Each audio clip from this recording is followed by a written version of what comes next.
करायचे स्मरण. गुरुर्ब्रह्मा गुरुर्विष्णू गुरुदेव महेश्वरः सद्गुरु साक्षात परब्रह्म तस्मै श्री सद्गुरुभ्यो नमः. जय जय रघुवीर समर्थ. जय जय रघुवीर समर्थ.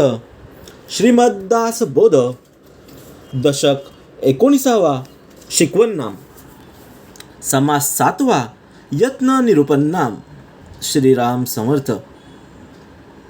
जय सद्गुरु. समर्थांनी दशक 7वा. यत्न निरूपण.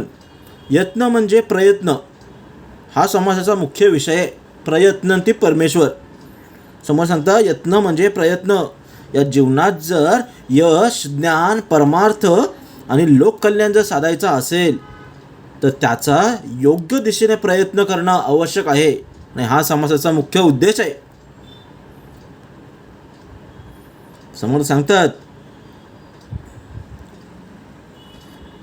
प्रयत्नंती परमेश्वर. प्रयत्न केल्याशिवाय तुम्हाला फळ मिळणार नाही. प्रयत्न केलेची करावे.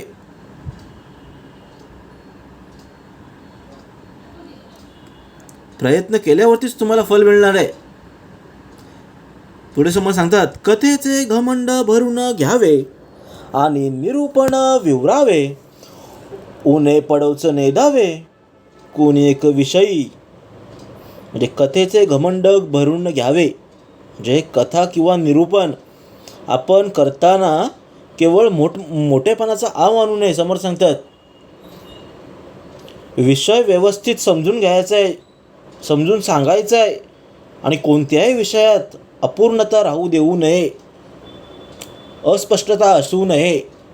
इथे दिले कथेचे घमंड करू नये.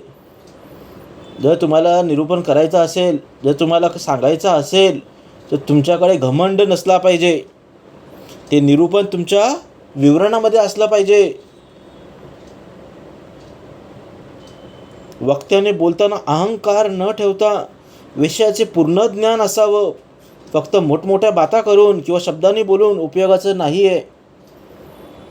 श्रोत्यांना स्पष्ट समजेल विषय स्पष्ट करून सोपा आणि पूर्णपणे समजला पाहिजे. त्यामुळे निरूपण जे करतायत ते अजून समजून घ्यायचं समोर सांगतात. मग तो इतरांना सांगावा. जे जे आपणासी ठावे ते ते इतरांशी शिकवावे. सकळ करून सोडावे सकळ जन.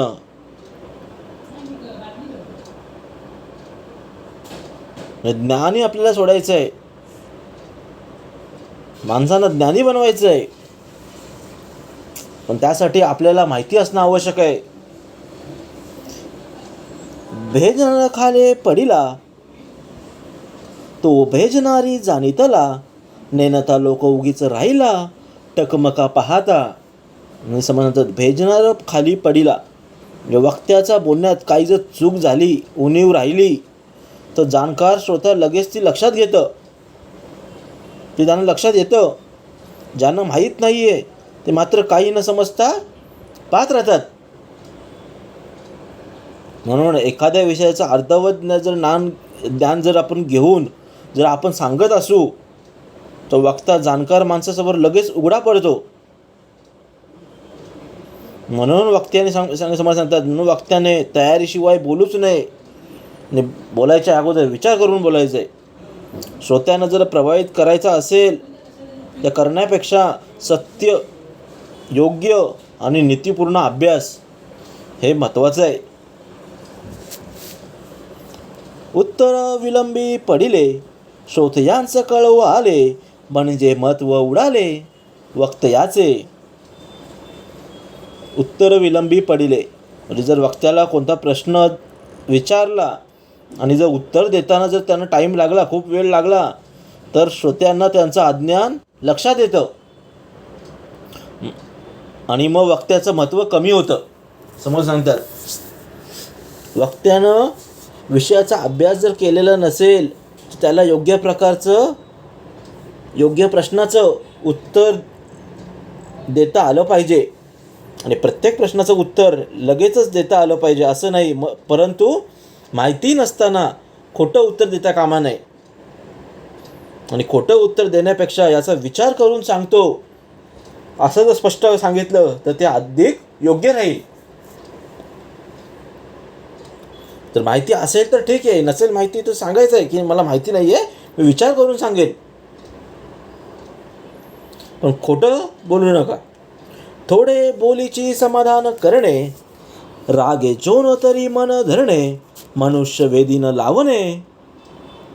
कोणी एक थोडी बोलून समाधान करणे म्हणजे काय होतं, थोडं बोलून लोकांचं समाधान कसं होईल, श्रोत्यांचं समाधान कसं होईल ते त्याकडे आपण पाहतो.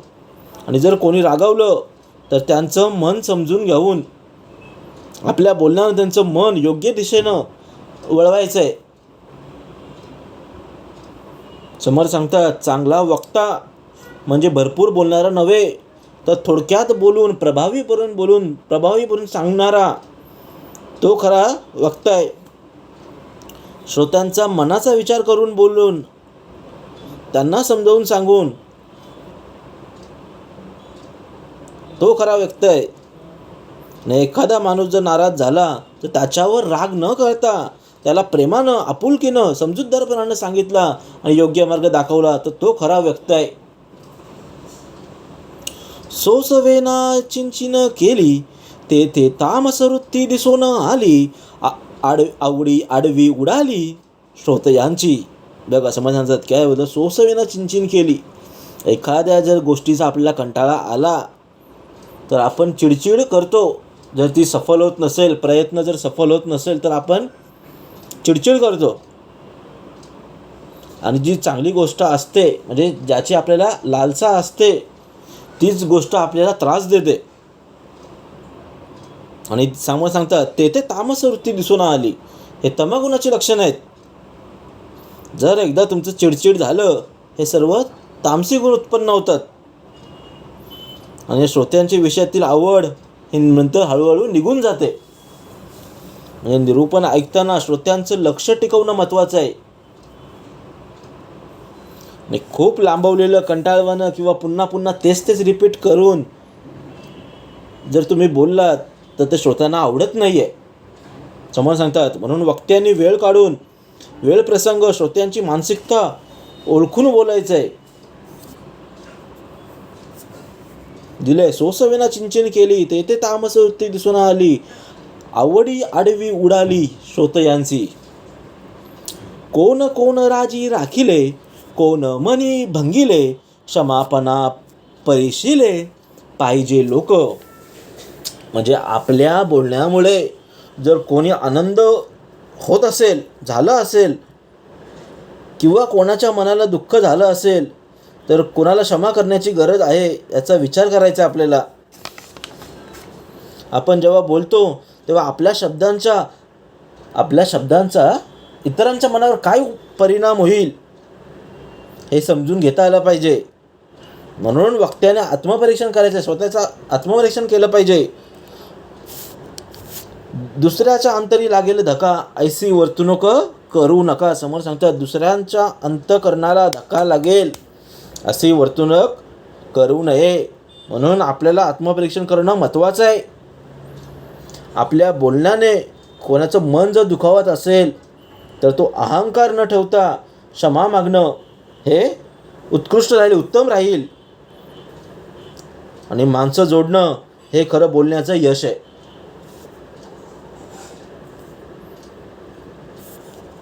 शिष्य विकल्पे रान घेतो, गुरु मार्गे मार्गे धावतो, विचार पहा जाता तो विकल्पची अवघा. म्हणजे काय, शिष्य विकल्पे रान घेतो. या शिष्याच्या मनात अनेक शंका आहेत, अनेक पर्याय आहेत. आणि एकदा जर पर्याय निर्माण झाले की तो संभ्रमात पडतो. त्याला समजत नाही काय करे काय नाही. मग काय करतात, मग काही गुरुच्या मार्गे लागून त्यांचे संभ्रम दूर करण्याचा प्रयत्न करतात. विचार केला तर हा सगळा गोंधळ मनातील विकल्पांमुळे, त्याच्यामुळे निर्माण झालेलं आहे. या विषय विकारांमुळे झालेलं आहे. आपलं मन स्थिर नाही आहे म्हणून झालेलं आहे. जो मनावर ताबा ठेवील तो सर्व गोष्टींवर ताबा त्याचा राहील. म्हणून मनात सतत हे करू की नको करू, करू का नको करू, हे बरोबर आहे का चूक आहे, असा जर संभ्रम असेल तर आपण निर्णय घेणं आपल्याला कठीण होतं. पण गुरुचं काम केवळ ज्ञान देणं नव्हे, तर शिष्याच्या मनातील भ्रम जो आहे, शंका जी आहे ती दूर करून त्याला विवेकाचा मार्ग दाखवणं, हे गुरुचं लक्षण आहे. आणि हे गुरुमार्ग दाखवत असतात. आशाबद्ध क्रियाहीन नाही व्यातव्याचे लक्षण, ते महंतीचे भणभण बंद नाही. म्हणजे आशाबद्ध क्रियाहीन म्हणजे केवळ माणूस आशेवर राहून प्रत्यक्ष कृती करण्याची अवस्था योग्य नाही. आशेवर राहू नका असं म्हणून सांगतात. अशा माणसाच्या मोठेपणाच्या किंवा महंतपणाच्या गप्पांना अंत नसतो. म्हणून फक्त एक दिवस चांगलं होईल असं जर आशा ठेवून आपण प्रयत्न केला तर त्याला यश मिळत नाही. जर आपण कोणतेही काम करत असू, ऑफिसमध्ये असो किंवा बाहेर असो किंवा आपला परमार्थिक असो, जर आपण बोलत असू की एक दिवस जर काम चांगला झाला तर आपल्याला सुख प्राप्त होईल, पण नाही, पुढचं आपल्याला समजण्याचं आध्यात्मिक जीवनात सुद्धा कृती, साधना, विवेक आणि आचरण हे आवश्यक आहे, महत्त्वाचं आहे. केवळ मोठ्या मोठ्या गोष्टी सांगणं आणि प्रत्यक्ष कृती न करणं हा खरा दोष सांगितलेला आहे. हे महंतीचे भ्रणभण बंद नाही. ऐसे गोसावी हळू पडती, ठाई ठाई कथा होती, ते संगतीची लोक पावती, सुख कैसे. म्हणजे ऐसे गोसावी हळूहळू पडती, म्हणजे अशा प्रकारचे गोसावे, त्यांचे वक्ते, त्यांचं बोलणं हळूहळू कमी होत जातात. आणि ठिकठिकाणी त्यांच्या कथा होत असल्या तरी त्यांच्या संगतीत असणाऱ्या लोकांचा खरा समाधान मिळत नाही, लोकांना समाधान मिळत नाही, गर्दी कमी होते. म्हणून फक्त बाह्य वेश, बाह्य कथा, बाह्य बोलणं, मोठ्या बोलणं ते संतत्व सिद्ध होत नाही. म्हणून त्यासाठी तुमचा आचार, विचार शुद्ध असणं, प्रत्यक्ष जीवनात सद्गुण असणं, चांगले गुण असणं हे महत्त्वाचं आहे. जसं चुकीच्या व्यक्तीची संगत केल्यास माणूस चुकीचा होतो, आणि एकदा चुकीच्या माणसात जर संगत केली तर आध्यात्मिक सुख मिळणं कठीण आहे, आध्यात्मिक सुख मिळत नाही आहे. म्हणून संगत चांगली असली पाहिजे. संतांची संगत करा, श्रवण करा, नामजप करा. जर चांगली संगत नसेल तर वाईट व्यक्तींच्या संगतीत पडू नका. जर कोणी तिथे वाईट बोलत असेल तर आपण निघून जा, नामस्मरण करा, एकटं राहा. एकटं राहिलं तर खरं आध्यात्मिक सुख आहे. आणि संत मंडळांसोबत जर आपण गेलो तर ते आध्यात्मिक सुख जे आहे ते त्याच्या पलीकडे आहे. जिकडे तिकडे कीर्ती माझे, सकळ लोकांचं हव्यास उपजे, लोक राजी राखून कीजे, सकळ काही. म्हणजे जिकडे तिकडे कीर्ती माझे.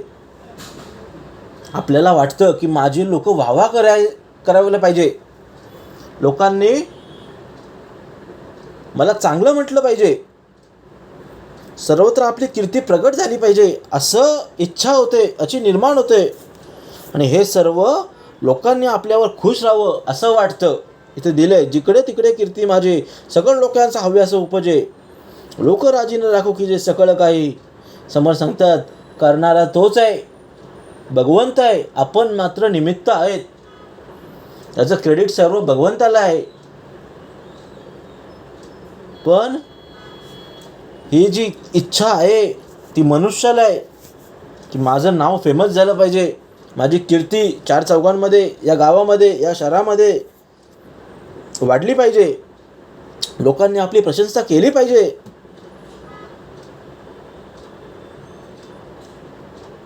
पण समज सांगतात लोकप्रियता आणि खरं मोठंपण हे वेगळं आहे. लोकांना खुश करण्यासाठी सत्याचा त्याग करू नये. लोक राजी राखोण की जे सकळ काही. परलोकी वास करावा, समुदाय उगाच पहावा, मागण्याचा तगादा लावावा, काही एक. परलोकी वास करावा. समज सांगतात इहलोक आणि परलोक, प्रपंच आणि परमार्थ. परलोकाच्या नावाखाली जे लोकसमुदाय आहे जमवून त्यांच्याकडून सतत काही ना काही मागण्याचा आग्रह करू नये, धरू नये. धर्म, अध्यात्म किंवा साधण्याचा जो उपयोग स्वतःचा स्वार्थ साधण्यासाठी करू नये, समोर सांगतात. आणि लोकांच्या श्रद्धेचा फायदा घेऊ नये. काही लोक आहेत या कलियुगामध्ये आहेत, लोकांच्या श्रद्धेचा फायदा घेत आहेत, त्यांच्याकडून पैसा, वस्तू किंवा मान सन्मान मिळवण्याचा प्रयत्न करतात. पण समज सांगतात हे योग्य मार्ग नाही. सेवा ही तुमची निस्वार्थ असली पाहिजे. या कानाला समजता आली नाही पाहिजे, एवढी तुमची सेवा निस्वार्थ असली पाहिजे. पण आजकालची जी सेवा होते ती सर्व स्वार्थ होते. मला काहीतरी मिळेल या उद्देशानं लोक दान करत आहेत. आज जर मी सोबत दान केलं तर उद्या मला याच्यापेक्षा डबल मिळेल या वृत्तीतून करतायत. समज हे चुकीचं आहे. सेवा ही निस्वार्थ असली पाहिजे. जिकडे जग तिकडे जगनायक, कळला पाहिजे विवेक, रात्रींदिवस विवेक लोक सांभाळीत जाती. समोर सांगतात जिकडे तिकडे जगन्नायक. जगात सर्व परमेश्वराचं अस्तित्व आहे, सर्वत्र परमेश्वराचं अस्तित्व आहे. किडा मुंग्यापासून हत्तीपर्यंत ते मनुष्यापासून झाडांपर्यंत या 84 लक्ष योनीमध्ये सर्व परमेश्वराचा अंश आहे, परमेश्वराचं अस्तित्व आहे. ते आपल्याला समजलं पाहिजे. आणि ते समजण्यासाठी आपल्या अंतरी विवेक असणं आवश्यक आहे. आणि विवेकी लोक रात्रंदिवस आपल्या आचरणाची काळजी घेतात. कसं आपल्याला विसंगत लोकांपासून सुटका होईल, कसं आपलं नामस्मरण वाढेल, कशी आपली बुद्धी तलक होईल, ज्ञान वाढेल, विवेक वाढेल, याच्यावरती ते फोकस करतात. परमेश्वर सर्वत्र आहे, केवळ बोलण्यापुरतं न ठेवता त्यांनी त्याचा अनुभव आपल्या आचरणातून दिलेला आहे. विवेक म्हणजे अयोग्य, योग्य अयोग्य, सत्य असत्य, हित अहित ओळखण्याची बुद्धी म्हणजे विवेक. आणि विवेकी मनुष्य प्रत्येक कृती करण्यापासून तिचा परिणामाचा विचार करतो. परमेश्वर सर्वत्र आहे, पंचगुणांनी बनलेला आहे. आणि 3 गुण हे अष्टतत्व आहेत. त्यापासून हा देह निर्माण झालेला आहे. पृथ्वी, तेज, आप, वायू, आकाश हे पंचतत्व. आणि सत्व, रज आणि तम हे 3 गुण या अष्टधा प्रकृतीमधून आपल्याला हा जन्म झालेला आहे. आणि एकदा जर हा आतमधला अंतरात्मा निघून गेला तर जो हा देह आहे तो पंचतत्वात विलीन होणार आहे.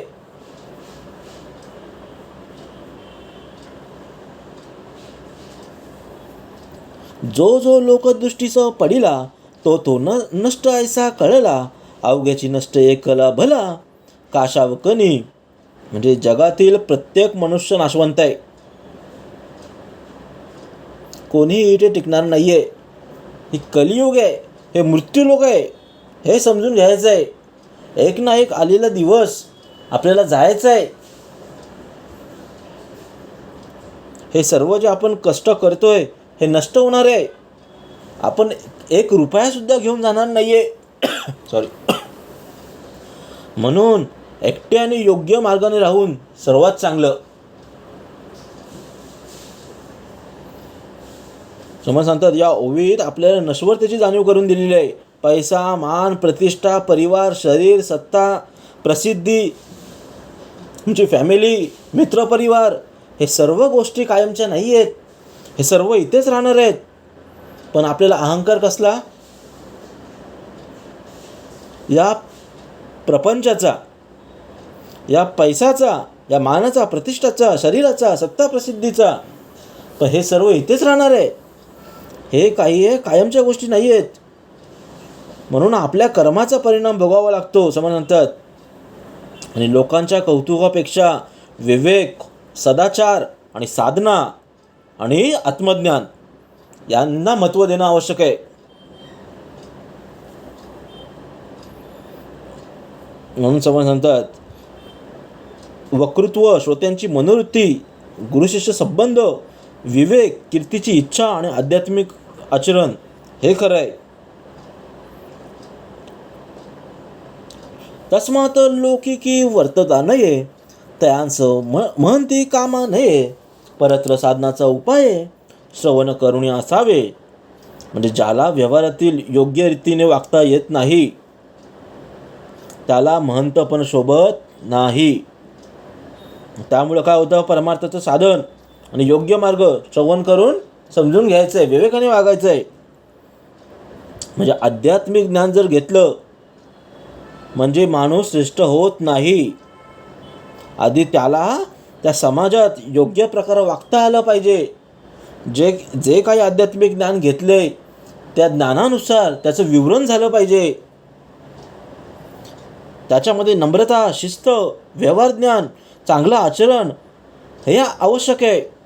आणि परमार्थ शिकण्यापूर्वी त्याचं व्यवहारही नीट समजून घेतला आलं पाहिजे. तेव्हा परत्र साधनाचा उपाय श्रवण करुणे असावे. तेव्हा तो माणूस श्रेष्ठ होईल. आपणासी बरे पोहता नये, लोक बुडवावयाचे कोण कार्ये, गोड गोष्टी वाया जाई, विकल्पाची अवघा. म्हणतात, आपल्याला जर पोहता येत नसेल तर इतरांना पोहण्याचा प्रयत्न कशासाठी? आपण का शिकवावं? जर आपल्यालाच पोहता येत नसेल तर आपण इतरांना पोहण्याचा प्रयत्न करू नये. म्हणून ते दिले समर्थांनी. स्वतःला जर ज्ञान नसेल, सामर्थ्य नसेल तर इतरांना मार्गदर्शन करू नये. आणि जर केलं तर ते सर्व व्यर्थ आहे. म्हणून ही ओवी अत्यंत महत्त्वाची आहे. समर्थ सांगतात, स्वतःच्या आचरणात नसलेली गोष्ट दुसऱ्याला शिकवू नये. स्वतःला जर पोहता येत नसेल तर दुसऱ्याला नदी पार करून देण्याचा प्रयत्न हा धोकादायक ठरू शकतो. म्हणून त्याचप्रमाणे सांगतात, स्वतःच्या जीवनात सदाचार, साधना आणि विवेक नसताना जर इतरांना उपदेश केला तर ते योग्य नाही. म्हणून गोडी आवडी वाया जाई, विकल्पाची अवघा. अभ्यासे प्रगट व्हावे, नाही तरी झांकून असावे, प्रगट होऊन नसावे, हे बरे नव्हे. म्हणजे अभ्यासे प्रगट व्हावे. जर अभ्यास करून जर प्रगट प्राप्त झाला असेल आणि ते योग्य वेळी झालं असेल, योग्य वेळी प्रगट करावे. काय दिला, अभ्यास करून ज्ञान प्राप्त झालं तर ते योग्य वेळी प्रकट करावं. आणि जर ज्ञान नसेल तर शांत राहावं. अर्धवट ज्ञान घेऊन स्वतःला विद्वान म्हणून दाखवलं हे चांगलं नाही. म्हणून ज्ञानाचा दिखावा करण्यापेक्षा खरं ज्ञान कसं मिळेल हे महत्त्वाचं आहे. आणि अपूर्व माहितीवर काय बोलतो आपण, जेव्हा बोलतो तेव्हा स्वतःची फजिती होते. म्हणून समजा अभ्यास करा, अनुभव घ्या, मगच बोला. मंद हळू चालतो, चपळ कैसा आटोपतो, अरबी फिरवणार तो कैसा असावा. म्हणजे ज्या स्वभावाने मंद आणि हळू आहे, जो स्वभावाने मंद आहे, स्लो आहे, हळू आहे, तो अचानकपणे चपळपणे काम कसं पूर्ण करणार? नाही करू शकत. ज्याला सतत फिरायची आवड आहे, धावपळ करावी लागतं, तो त्याच्यानुसार तो त्याची क्षमता जशी असेल तसंच काम करतो तो. म्हणून प्रत्येक कामासाठी योग्य तयारी ही क्षमता असणं आवश्यक आहे. केवळ इच्छा असून चालत नाही. कामाचं स्वरूप समजून घेऊन त्याप्रमाणे त्या स्वतःमध्ये वेग कसा वाढवता येईल, कौशल्य कसं वाढवता येईल, कार्यक्षमता कशी निर्माण होईल, त्याप्रमाणे काम करायचं आहे. हे धकाधकीचे काम, तीक्ष्ण बुद्धीचे वर्म, भोळ्या भावार्थी संभ्रम कैसे घडे. हे धकाधकीचे काम, हे जीवन जे आहे ते धावपळीचं आहे. हे कठीण काम करण्यासाठी आहे. तीक्ष्ण बुद्धीची आवश्यकता आहे. एवढं आता विज्ञान प्रगट झालंय. हे जे सायन्स आहे जेवढं पुढं गेलंय, हे धावपळीच्या कामामध्ये हे बुद्धीची गरज आहे. केवळ भोळ्या भावनेनं किंवा संभ्रमित मनानं काम होणार नाही.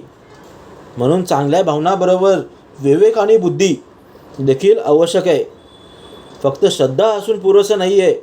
कोणत्या वेळी काय करायचं आहे, कोणावर विश्वास ठेवायचा आहे, कोणता निर्णय चांगला राहील, ही ओळखण्याची बुद्धी आपल्या अंतरी असली पाहिजे.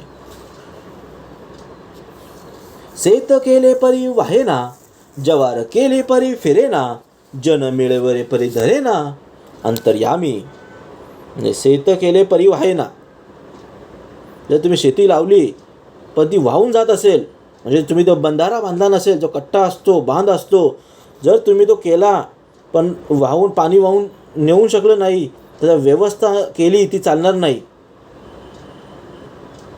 लोक जमवले पण त्यांच्या मनात एकता निर्माण झाली नाही. मग काय होतं, बाह्य व्यवस्था करून उपयोग नाही आहे.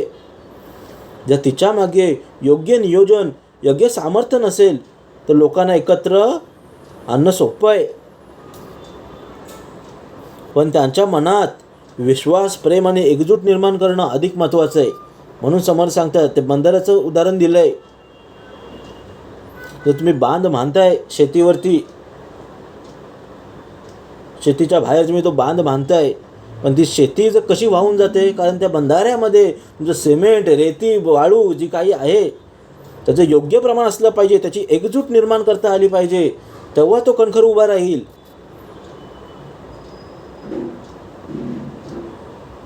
तुम्ही जनसंपर्क काय दिलंय, जन मिळवले परी धरेना. तुम्ही जनसंख्या एकत्र आणू शकता, पण त्यांच्या मनामध्ये तुम्ही विश्वास, प्रेम, एकजूट निर्माण करू शकत नाही. जरी चढती वाढती आवडी उठे, तरी परमार्थ प्रगटे, घस घस करिता विटे सकळ लोक. म्हणजे जरी चढती वाढती आवडी उठे, लोकांची आवड आणि उत्साह वाढला, जर आपण बोलतो ना लोकांचा उत्साह जर वाढला तर परमार्थाचा मार्ग खुलतो. पण जर अतिघाईनं किंवा त्रासदायक पद्धतीने वागलं तर लोक कंटाळतात. म्हणजे लोकांना एखाद्या चांगल्या कार्याकडे आकर्षित करायचं असेल तर त्या प्रेमानं, योग्य पद्धतीनं मार्गदर्शन करून त्यांना एका कार्याकडे आकर्षित करायचं आहे. अति आग्रह किंवा अति बोलणं, जबरदस्ती करणं, हे कार्यासूचीसुद्धा लोकांना चीड येतं. आणि करू नये, अति आग्रह करू नये, जास्त बोलू नये, जबरदस्ती करूच नये. आपले लोकांचं मानेना, लोकांचं आपणाचं मानेना, अवघे विकल्पची मना, समाधान कैसे. बघ किती छान ओवी दिली आहे. आपले लोकांचं मानेना, आपण जे बोलतोय, आपण लोकांना मान देत नाही. आपण जर मान दिला नाही तर लोक आपल्याला कसे मान देतील, ते देणार नाही. मग काय होतं, मनात सतत विकल्प येतात, मतभेद येतात. जर मतभेद आलं तर समाधान कसं मिळणार. म्हणून जर कोणतेही नातं टिकायचं असेल तर आदर महत्त्वाचा आहे. परस्पर आदर नसताना नातं टिकत नाही. प्रत्येकानं फक्त माझंच बरोबर असं म्हटलं तर मनात असंतोष निर्माण होतं. त्यामुळे समोरचा व्यक्ती विचार त्याचं समजून घेणं महत्त्वाचं आहे. आणि परस्पर सन्मान ठेवणं हे आवश्यक आहे. अवघा विकल्पची मना, समाधान कैसे. लोकांना समजून घेता आलं पाहिजे, लोकांना मान देता आलं पाहिजे, तेव्हा समाधान प्राप्त होईल. नासक दीक्षा सिंतर लोक, तेथे कैसा असेल विवेक, जेथे बळावळा अविवेक, तेथे ग्रहण खोटे.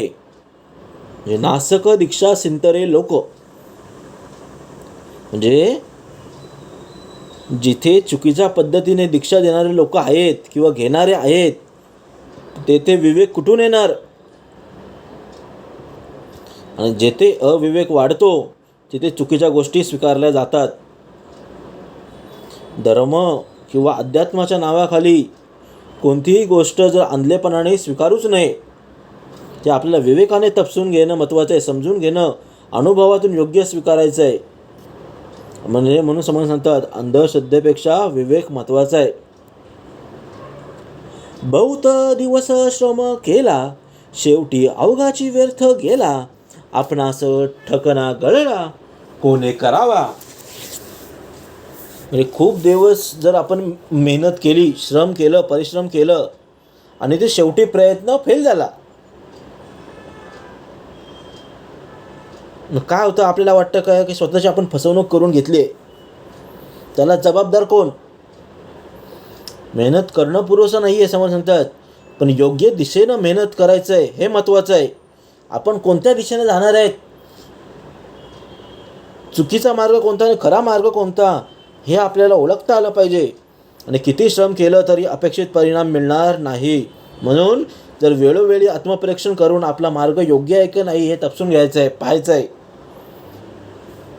संगीत चालिला तरी तो व्यास, नाही तर या उगाचा संताप. क्षणाक्षणा विक्षेप, किती म्हणून सांगावा. संगीत चालिला तरी तो व्यास. संगतीचा परिणाम होतो. संगती जर योग्य असेल तर तुमचं कार्य व्यवस्थित राहतं, नाहीतर सतत त्रास, अडथळे निर्माण होतात. क्षणोक्षणी मन विचलित होत राहतं. म्हणून चांगल्यांची संगत धरा. वाईट असतील तर त्यांना त्यागून द्या, सोडून द्या. माणसाच्या जीवावर संगतीचा मोठा परिणाम होतो, लक्षात घ्या. चांगली संगत मनाला स्थिर बनवतं आणि वाईट संगत जे असतं ती मनात अस्थिरता, विक्षेप आणि चुकीचा विचार करणारे निर्माण करतं. म्हणून संगत निवडताना विवेक ठेवा. मूर्ख मूर्खपणे भरंगळती, ज्ञाते ज्ञातेपण कळव करती. होती दोहीकडे फजिती लोकांमध्ये. मूर्ख मूर्खपणे भरंगळती. जेव्हा दोन मूर्ख एकमेकांशी बोलतात तेव्हा ते त्यांच्या मूर्खपणा कळून येतं, ते भरकटतात.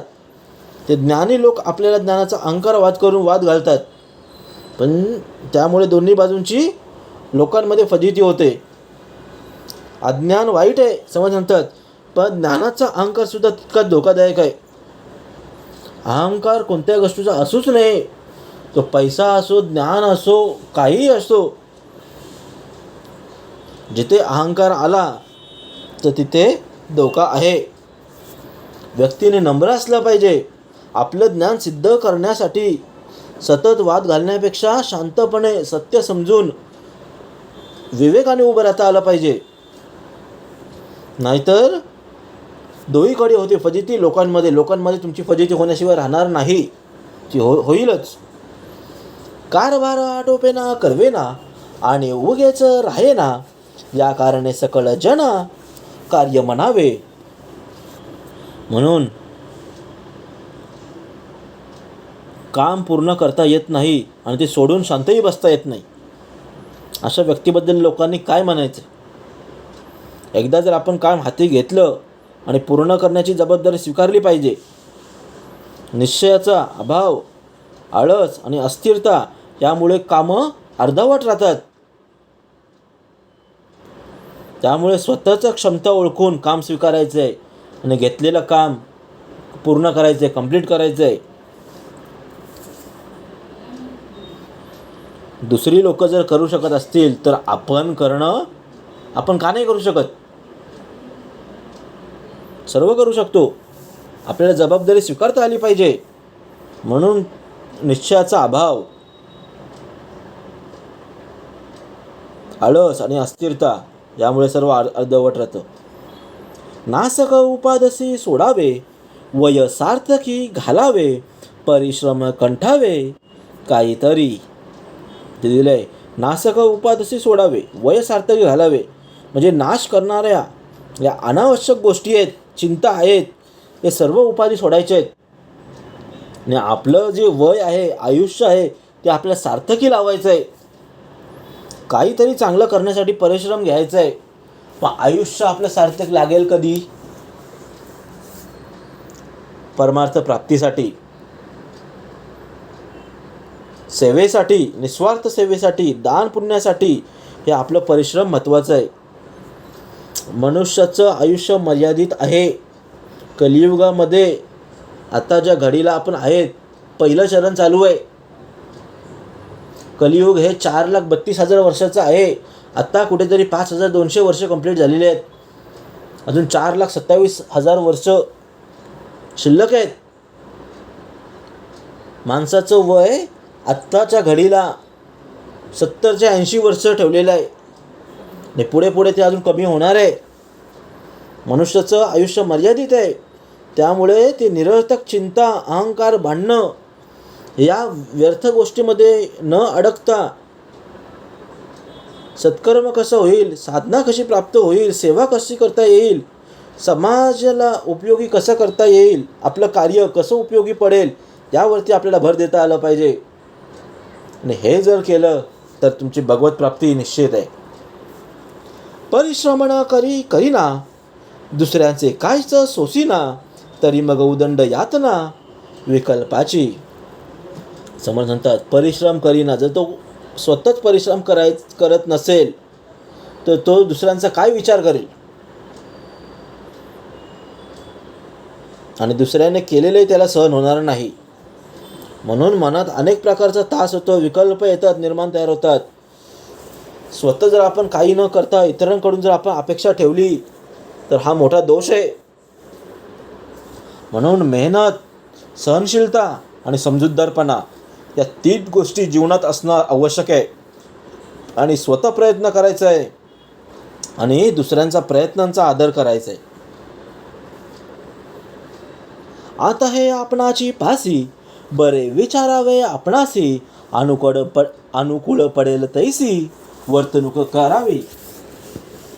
म्हणजे आता हे आपणाची पाशी, जे जे काही आहे ते सर्व आपणाच पाशी आहे. प्रत्येकाने स्वतःचा विचार करायचा आहे आणि आपल्या परिस्थितीला योग्य कशी वर्तणूक देता येईल त्याचा विचार करायचा आहे. ही ओवी जी दिलेली आहे समर्थांनी, हे आत्मपरीक्षणाचा संदेश दिलेला आहे. इतरांच्या चुका शोधण्यापेक्षा आधी स्वतःकडे पाहायचं आहे. माझं वागणं योग्य आहे की अयोग्य आहे, माझ्यामुळे कोणाला त्रास होतोय की नाही, या कृतीचा परिणाम घ्यायचा आहे. या कृतीचा परिणाम काय होईल असा विचार करायचा आहे.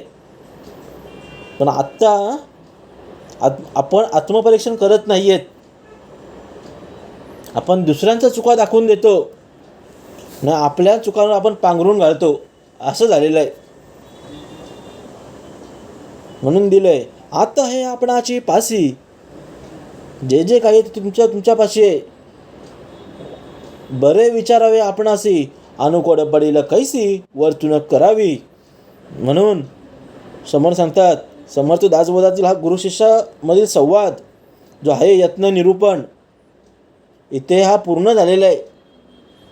ते समासाचा जो मुख्य विषय यत्न म्हणजे प्रयत्न दिलेला आहे. जीवनात योग्य ज्ञान, परमार्थ, यश मिळवायचं असेल किंवा लोककल्याण साधायचं असेल तर योग्य दिशेनं प्रयत्न करणं आवश्यक आहे. म्हणून स्वतः शिका, आचरण करा, विवेकाने वागा आणि योग्य दिशेने प्रयत्न करा. हे नक्कीच तुमचं भगवत प्राप्ती निश्चित आहे. आणि ज्याला स्वतःला अनुभव नाही आहे त्याने दुसऱ्याला मार्गदर्शन करण्यापूर्वी स्वतःला शिकणे, आचरणात आणणे हे आवश्यक आहे. आता हे आपणाची पासी, बरे विचारावे आपणासी, अनुकूळ पडेल तैसी वर्तणूक करावी. इति श्रीदास बोधे गुरुशिष्य संवादे यत्न निरूपण नाम समास 7वा. जय जय रघुवीर समर्थ.